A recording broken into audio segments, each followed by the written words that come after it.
People of Reddit, what is one thing your family will never understand about you? Probably a bit more depressing than the answers you were expecting. I have 3 siblings who are all at least 10 years older than me. They don't understand that the mother I grew up with isn't the mother they grew up with. They remember a mother who was always at home when they finished school. Who was there for every sports day, every school play. Who was there when they had children of their own and needed advice. I remember a mother who left me repeatedly. Who left for the final time when I was 11 and could only spare 3 hours a week to visit, despite not working and living 15 minutes away.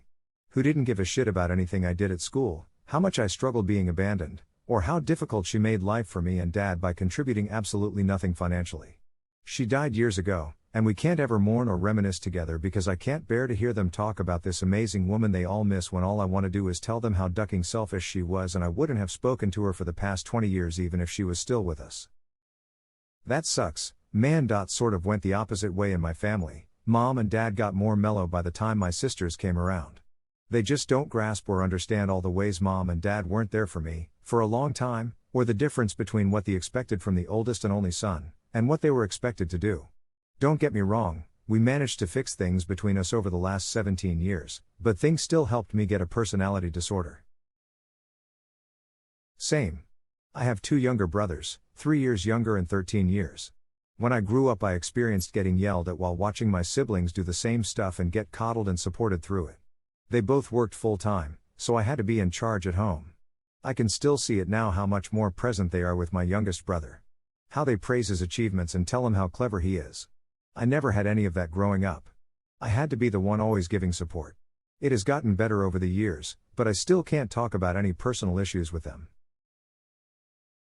I grew up I experienced getting yelled at while watching my siblings do the same stuff and get coddled and supported through it. This 100%. I have 3 siblings and my parents don't discipline the youngest 2 at all. They let them do whatever they want, give them whatever they want, and they're still selfish and rude about it. My 10-year-old brother will curse out our parents all the time and nothing. It's just appeasement. That the reason I have found success, both personal and financial, in life is because I watched them for years and do the exact opposite. Bad part is that they seem to reward and normalize bad decisions. I do that in my job as a teacher. I had 2 professors in grad school, of all places, who were literally the worst teachers ever. If I'm unsure about a course of action, I ask myself what I think they would do and then do the opposite of that. Hasn't failed yet. Grad school professors tend to be really great researchers and shit teachers, so it's not that surprising. The higher the level class, the less training to teach the subject matter and the more training to advance the knowledge in the subject matter field. Preschool teachers spend an enormous amount of time on learning child development, techniques for teaching phonetics, little songs and other attention getters. No real knowledge of chemistry, none of physics, no math beyond 8th grade. Unless they earn their PhD tuition working as a TA, grad profs learn nothing at all about how students learn, how to communicate with people who aren't already well versed in their subject, etc. I've had to take PhDs to an empty classroom, have them write on the blackboard whiteboard, then go to the back of the classroom to see if the students in back could read it. I turned out fine because of the years and thousands of dollars spent on therapy far away from them. I always say I turned out fine not because of them but in spite of them. My wife has an abusive father, and unfortunately she isn't willing to break contact with him. We live pretty far from him now though, so we at least don't see him often. It pisses me off to an extent that words can't quite capture when he talks about how great she turned out and acts like it has anything to do with him. She struggles every single day with the baggage left over from her childhood abuse from this asshole. She managed to rise above all that and do really well for herself, but it has nothing to do with him or his bullshit parenting. But you can tell he thinks of himself as a great father because his 2 kids managed to make something of themselves despite his bullshit. My mom will make these grandiose posts on Facebook taking full credit for everything my sister and I accomplish and offering advice to other single moms about how to churn out financially successful kids via strict discipline and independence, leaving them alone at home for days at a time, starting in middle school, like. We worked against all odds to get through college and into careers without any financial or emotional support. The other thing she should be giving parents advice on is how to install panic anxiety disorders, eating disorders, and an inability to form intimate relationships. That I'm bad with calling them, but that doesn't mean I don't love them to death. I just don't enjoy talking on the phone. My mom complained to me that I never call her. I told her that phones do work both ways, since she never called me herself before. We still don't phone much. My mom complained to me that I never call her. My dad complained that I never called or emailed him. The thing is though, every time I call he is never there, and when I email him I never get a response. Then there is the fact that he ignores my kids but goes out of his way to do things with my brother's kids. For example, I tried to set up a regular Skype call with him so he could get to know my kids a bit more, but he said that he is never on Skype so it wouldn't work. A few weeks later I was over at my brother's house and his wife happens to mention that their kids talk to my dad on Skype every weekend. Or when he came over to Australia for Christmas and got my eldest daughter a dress that would have been a good fit for my brother's eldest daughter, my daughter finally got to wear it like 5 years later. He now lives about a 30-minute drive away, yet he still visits my brother's kids who live 90 minutes the other way and hasn't visited me since he came to pick up some stuff that he got me to buy for him before he came back to Australia. That I don't always want to wear my hearing aids. It's exhausting to constantly hear sounds you normally never hear. Understand. As someone who is hearing, but struggles with sensory overload, I can empathize with being tired of hearing things.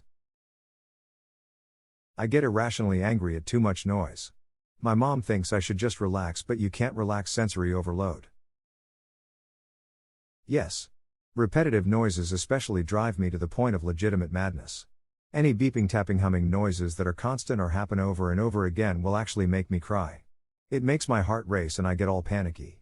Apparently a symptom of ADHD is not being able to focus on one noise above all the other noises.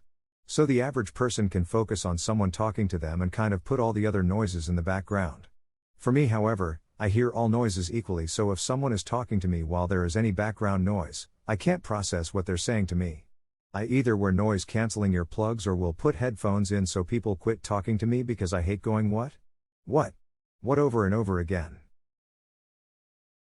I got these earplugs that drown out background noise, while still letting me hear conversation. They're meant for concerts, but are a major lifesaver when I'm at, like, the grocery store and I'm having a sensory overload. Or some days, if I'm at home, and the fridge and lights are too loud, and my neighbors are outside talking. Sensory issues are weird, man. The older I get, the harder they are to ignore. That I've literally never done anything that they've accused me of over the years. And now they don't understand why I don't like to be around them. Being the family scapegoat is a pain in the ass. It makes me sad. My desire to be left alone, I love solitude. So do I. And my mom is the exact opposite, needs to be talking to people all day, hates being alone. She can't understand why I like to be alone and always asks me if I'm okay or if I'm too lonely when I spend a day or two by myself. Like I'm good, you don't need to keep asking, you know this, but she can't comprehend it. I'm very happy I have the weekend to myself, it's just peaceful and helps my introverted self recharge after long days of interacting with people during the week. I'm also an only child, so I think that has something to do with it. I'm the only person in my entire family that is. That I sometimes don't feel like doing certain hobbies, for example reading, which I absolutely love, for a couple of months. That doesn't mean that I'm becoming dumb or anything, I just want to do other things.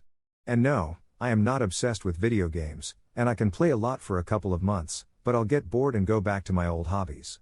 It's a circle of alternating hobbies, and in the end, I spend more or less the same time with each hobby. Now please shut up and let me play Minecraft, or read, or play bass for 5 hours straight.